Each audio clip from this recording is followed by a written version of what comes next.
Hello student, me the mentor of TSC, Minna sir, welcome all of you to this channel Target English। आज हम लोग पढ़ने वाले हैं rainbow book class 12th chapter number 6 जो कि प्रोज साइड का है। चैप्टर का नाम है द आर्टिस्ट। इस चैप्टर को हम लोगों ने बहुत अच्छे से बारीकी से हम लोग क्लास में डिस्कस कर चुके हैं और आज हम लोग इस चैप्टर द आर्टिस्ट का आज हम लोग करने वाले हैं एक्सप्लेनेशन, जो कि एक्सप्लेनेशन एग्जाम में हमें पता है कि प्रोज साइड से 4 मार्क्स का और पोइट्री साइड से पोएम साइड से 4 मार्क्स का पूछा जाता है। तो ये एक्सप्लेनेशन हम कैसे लिखेंगे, ठीक है, इसको हम समझते हैं, जो कि 4 मार्क्स का एग्जाम में आता है। ठीक है, ये चैप्टर जो हम देख रहे हैं हम लोग पढ़ चुके हैं कि द आर्टिस्ट चैप्टर को किसने लिखी है, शिगा नोया ने। ठीक है, सॉरी किसने लिखा है, शिगा नोया ने लिखा है, शिगा नोया। ठीक है, ये हम लोग पढ़ चुके हैं, जो कि एक जापानीज राइटर होती है। और इस चैप्टर में हम लोग पढ़े थे कि इससे भी एक लड़के के बारे में बात होती है जो कि बहुत ही टैलेंटेड होता है, लेकिन दुनिया उनके टैलेंट को समझ नहीं पाती है और खासकर उनके माता पिता, और कैसे उनके टैलेंट को जो है लोग उनके फैमिली वाले दबा देते हैं। तो इसी के बारे में जो है शिगा नोया इस चैप्टर में लिखती है। जो लड़का का नाम होता है सेबी, जो कि एक जापानीज बॉय होता है, टैलेंटेड बॉय होता है, उसके बारे में लिखती है। तो चलिए, इस चैप्टर को तो हम लोग पढ़ चुके हैं, अब उसको फिर से एक्सप्लेन करना ये टाइम वेस्टिंग है। तो चलिए हम लोग डायरेक्ट टॉपिक पर आते हैं। हमारा टॉपिक क्या है, तो आज हम लोग पढ़ेंगे इस चैप्टर का एक्सप्लेनेशन। तो एक्सप्लेनेशन हम लोग कैसे लिखते हैं, एग्जाम के पॉइंट ऑफ व्यू से वेरी वेरी इंपॉर्टेंट होता है।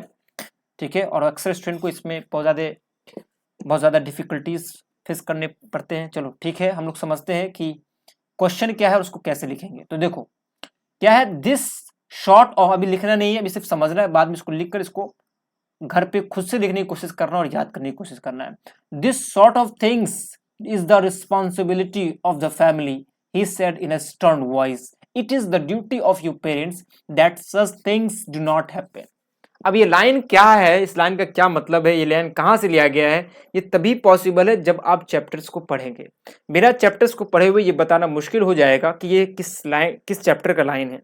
हाँ, याद कर लेंगे तो ठीक अलग बात है, बट अगर हम ऐसे देखें बिना याद किए हुए तो हम बताना मुश्किल है ये किस चैप्टर का लाइन है। तो जो पढ़े होंगे जो स्टूडेंट, उसको पता चल गया होगा कि ये किस चैप्टर का लाइन है। और ऐसे तो अभी हम पढ़ा ही रहे हो, तो ऐसे भी तुक्का भी लगा सकते हो कि उसी चैप्टर का लाइन होगा। बट कैसे समझेंगे, तो हम लोग पढ़े हुए हैं कि इस तरह की जो चीजें हैं वो किसकी जिम्मेदारी है, परिवार की जिम्मेदारी होती है, पेरेंट्स की जिम्मेदारी होती है। He said in a stern voice. Stern voice का मतलब क्या हुआ, स्टर्न का मतलब हुआ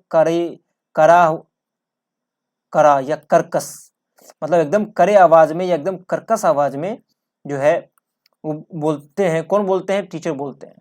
ठीक है, तो अब हमें समझ में आ गया कि ये किस चैप्टर का लाइन है कि ऐसी फैमिली की जिम्मेदारी होती है।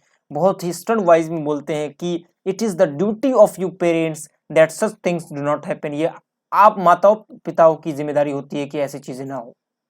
ये किस चैप्टर में ऐसा बात कहा गया है, तो ये कहा गया है द आर्टिस्ट चैप्टर में। चलो अब देखते हैं कि इसको हम कैसे लिखेंगे। ठीक है, इसका क्या मतलब है, इतने छोटे से लाइन का क्या मतलब हुआ, क्या यहाँ पर कहा जा रहा था उस चैप्टर में, इसी को हमें एक्सप्लेन करना पड़ता है। एक्सप्लेन का मतलब ही हुआ कि इसको विस्तार से बताइए आप।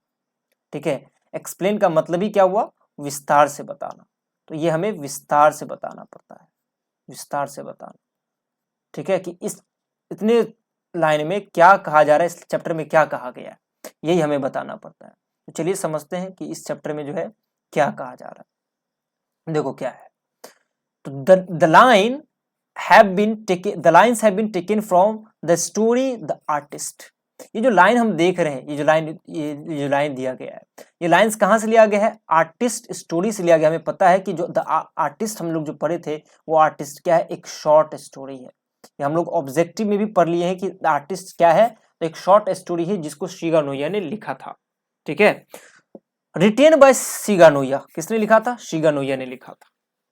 अब ये बात एकदम क्लियर है कि इस लाइन को किसने लिखा, तो शिगा नोया ने लिखा। कहां से लिया गया, आर्टिस्ट से लिया गया।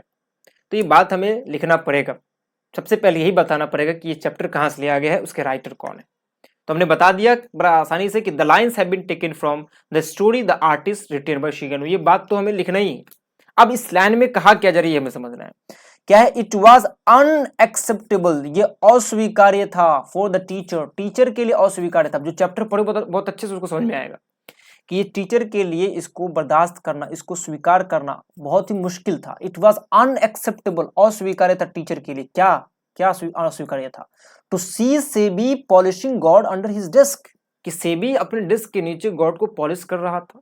इसे देखकर टीचर के लिए इसे स्वीकार करना पॉसिबल ही नहीं था। इट वॉज अनएक्सेप्टेबल, इसे स्वीकार किया नहीं जा सकता था टीचर के लिए। टीचर को ये क्या लगा? Teacher found it most offensive, teacher को ये बहुत बुरा लगा।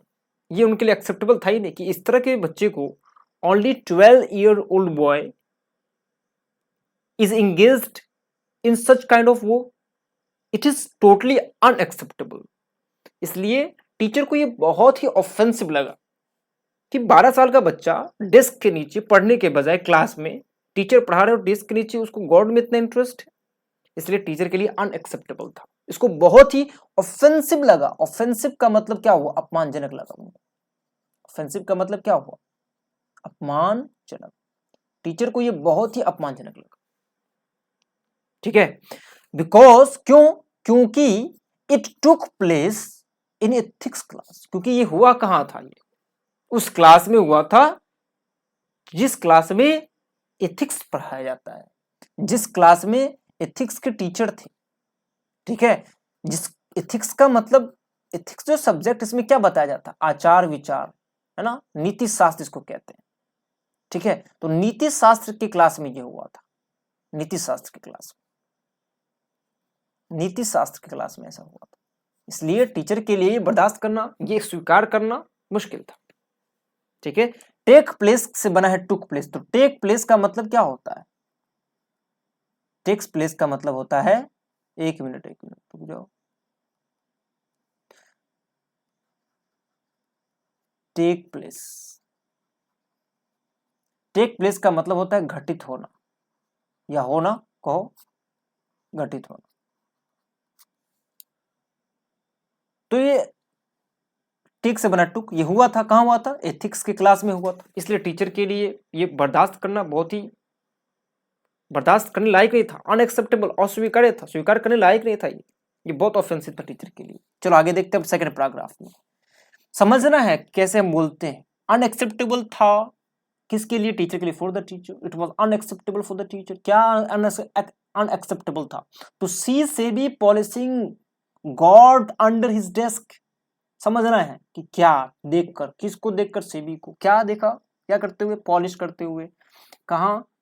डेस्क के नीचे, है ना, गॉड को पॉलिश करते हुए देखा। तो ये टीचर को बहुत अपमानजनक लगा, क्योंकि ये एथिक्स की क्लास में हुआ था। देन फिर he went to SEBI's home, फिर वो सेबी के घर गए। किसके साथ? विथ कंप्लेंट, कंप्लेंट लेकर गए, शिकायत लेकर गए। कहां? सेबी के घर गए।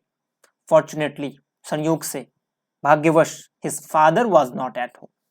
भाग्यवश, संयोग से उनके पिता घर पर नहीं थे। हम पढ़े थे कि सेबी के पिता उस समय कारपेंटर शॉप से वापस नहीं आए थे, तो उसके पिता घर पर नहीं थे।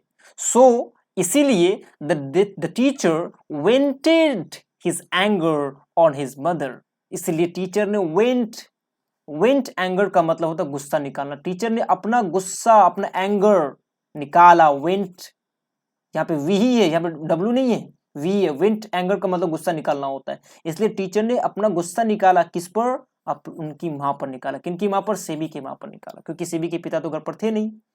तो इसलिए टीचर ने अपना सारा गुस्सा उनकी माँ पर निकाल दिया। सेइंग, कहते हुए, it is the responsibility of you parents, की ये जो जिम्मेदारी होती है, ये आप माता पिता की जिम्मेदारी होती है, दैट की such things do not happen, की ऐसी चीजें ना हो कि एक बच्चा जो कि only merely a 12-year-old boy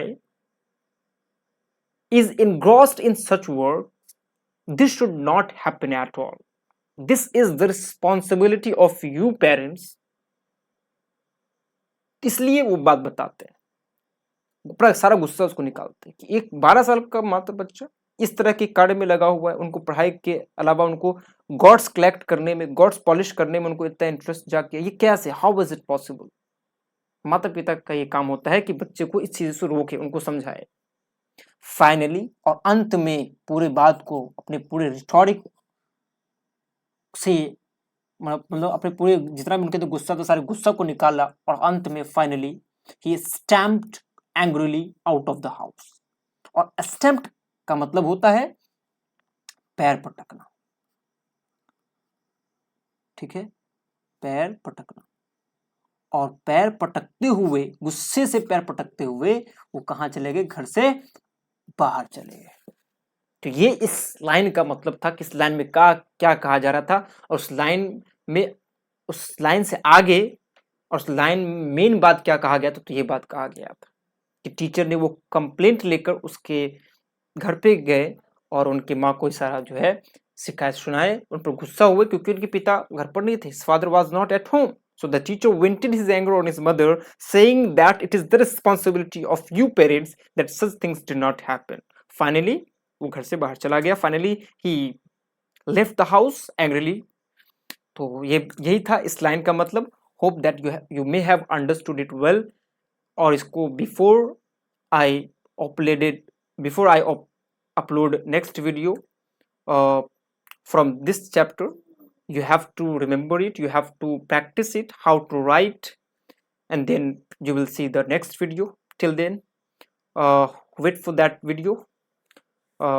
ठीक है, तो आज के लिए बस इतना ही। Bye bye, have a great night.